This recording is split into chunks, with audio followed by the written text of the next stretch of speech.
time staring out the window at a girl in the middle of it all. I don't know her name, but her face remains the same. I blame myself for not going that way. What if I came your way on this particular day? Hi, I'm Al Bangert, and you are watching I Always Wanted to Do That. This is a TV show put together by veteran interviewer Mike Davis and myself to go track down interesting stories about Scituate residents who have interesting pursuits or hobbies or avocations or just interesting ideas. So today, Mike and I have traveled over to the South Shore Vocational Technical School just across the border into Rockland. This is a school that probably you know we send students to from Scituate, as well as half a dozen other towns participate in this joint venture as well. Today Mike is going to go to the school and talk to the instructor in the program for HVAC, heating, ventilating, cooling, and air conditioning, and talk to Sean Mulkern. So I see Mike coming down the walk now. I won't waste any more of your time. Come on, Mike, how are you? Hi, Al.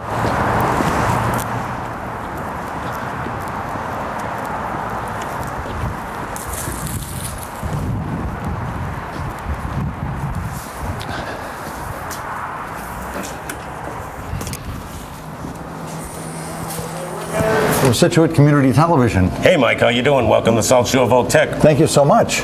And I understand you're a Scituate resident and you teach HVAC. I can read it right here on your shirt here at South Shore Voc Tech. Thank you for having us here today.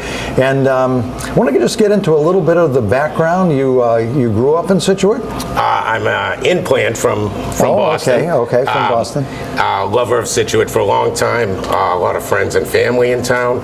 And before I came to South Shore Voc Tech, I actually worked for a local company, Anderson Fuel, for about 15 years. Yeah, they're very popular in the South Shore, obviously in Scituate and North Scituate. Yep. They have their trucks and garage and everything. So you worked out of North Scituate, I assume? Worked out of North Scituate, yeah. And actually my son came to South Shore Voc Tech as a kid from Scituate, and I liked so much what I was seeing from what was happening with him and how he was thriving here, that when an opportunity came up, my son said to me, "Dad, there's a job at the school, you should put in for it." And I did, and I've been here for 9 years since then. That's great. That's great.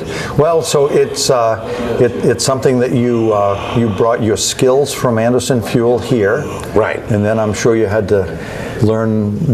Was there somebody else teaching the course, or was it a new course here? There was somebody else teaching it prior to me. Right. As a new vocational teacher, we go through a series of courses that, we're all experts in our trade, but not necessarily at being a teacher. Right. Many of us had taught apprentices on the job, but we're dealing with younger people, younger than a 20-year-old apprentice.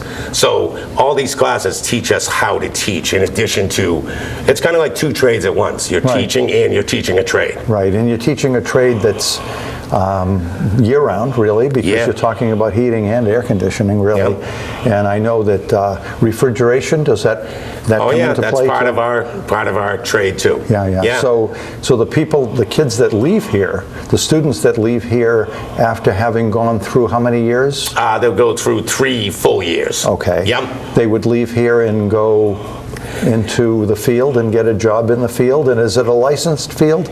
Do you need to be licensed through the Commonwealth? Yes, we are an approved training school by the Department of Public Safety for refrigeration. But many of my students, we find in this particular demographic area that we seem to have a lot of kids that go into plumbing and heating as well. I mean, if you look around town anytime, you'll see we have kids from working at Alvin Hollis, Anderson Fuel, Todd Ammerlang Plumbing and Heating, all these local companies that everyone in Scituate knows. South Shore Voc Tech grads are there. Wow, that's great. So when they leave here, what's their next step, I guess? Well, let me back up even further. What's the step to get into South Shore Voc Tech? The procedure is? There's an application process. You can come here during one of our open houses, and you can see what we actually do here. It's a good chance for the parents and the kids to meet the teachers of the school. And one of the other things we have here, in addition to the great trades that we teach, we have a great academic team as well. And that's often overlooked in a vocational school, but I have children of my own that are in Scituate High as well. So I know what a good school is, like Scituate High, but I know that this school is just as good in the academic realm as they are, even though it's not our main focus. Well, in addition to the hardware type of training, I assume if somebody's going to get into the business, they need to know something about the business background, what makes it tick, billing, all of that stuff would be something they could learn also in school here. Right, and there really is different career paths. For example, the traditional construction trades, such as the electricians, the HVAC, the carpenters, their career path is not so much college. Now, they can go to college if they want to become an engineer, but if they just want to be successful in the trade, it's more licensing and serving an apprenticeship. That's their career path. My son, for example, was in computer information technology. His career path took him to college, and then he was to go into the trade working.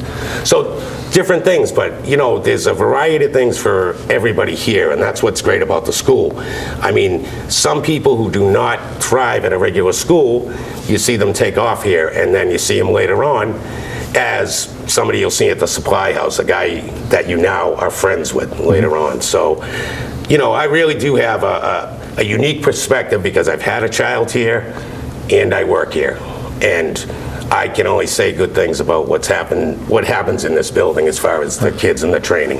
And I'm assuming that for yourself, you've got to keep yourself up to date because the technology is moving forward as far as the equipment, how it's controlled. So you've got to learn at least a day ahead of the student, and probably further than that, because I assume you're teaching pretty much state-of-the-art equipment. Otherwise, when you leave here, you wouldn't be equipped to handle the product. Right, and that's absolutely true. And HVAC was kind of dragging behind technology-wise up until about 10 years ago. Then when the new regulations came in about equipment being more energy efficient, stretch codes, things of that nature, all those equipment manufacturers had to make the equipment more efficient, which means they were more technologically advanced, which means we needed more training. You know, I know particularly in my shop, the superintendent has made a commitment to seeing that we have the best equipment in there.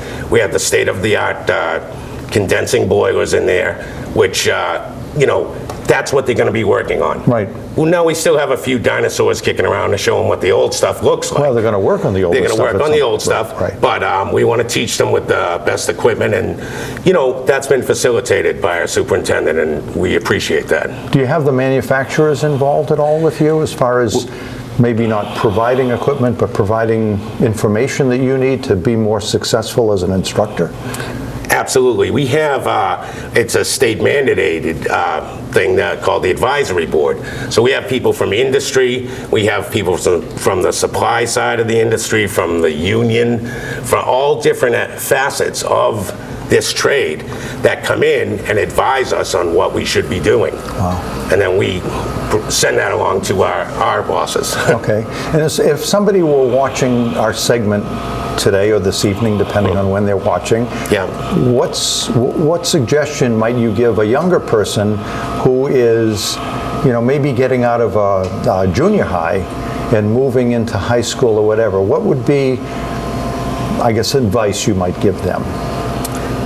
I would say that probably the most important thing is doing something you like. And as a young person, you don't always know what you like. At South Shore Voc-Tech, we give you the opportunity to try different things. In exploratory, you'll go through 8 different shops. You'll get to sample all these different types of trades and see what they're like.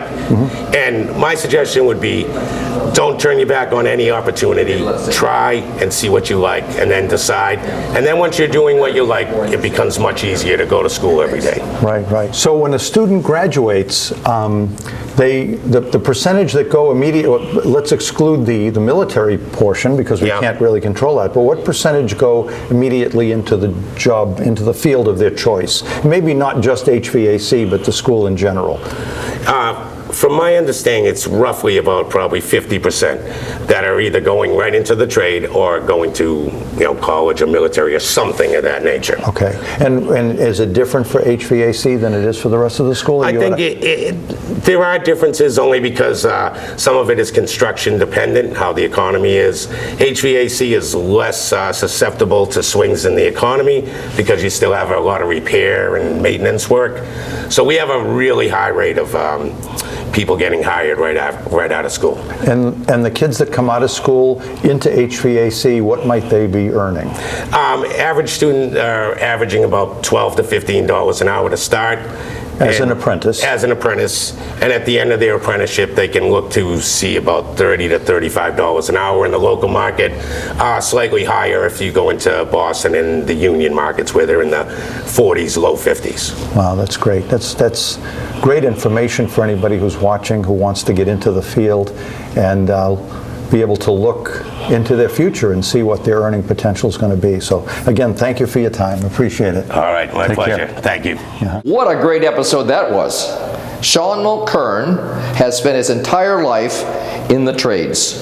First, in the Air Force, repairing airplane sections, then in the industry for what I think he said 29 years working in private industry, and then along came an opportunity to pass his knowledge on and to work with young people and become an educator. So for the past 9 years now, Sean has been here at the South Shore Votech.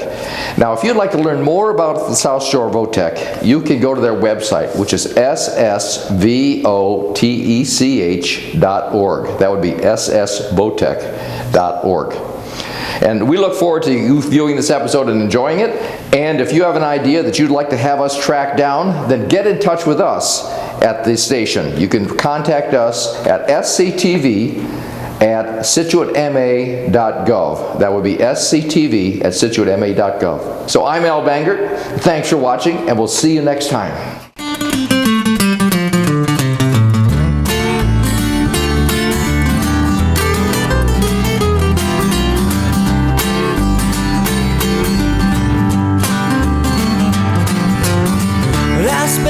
Time staring out the window at a girl in the middle of it all. I don't know her name, but her face remains the same. I blame myself for not going that way. What if I came your way on this particular day? Well, I want to know you. Will you let me know you? Let me take this chance to say, let's go, let's go, let's go right now. Well, it don't matter where or how. Things like this, they just can't wait. Let's go, let's go, let's go right now. I feel like need like getting around. Things like this, they just can't wait.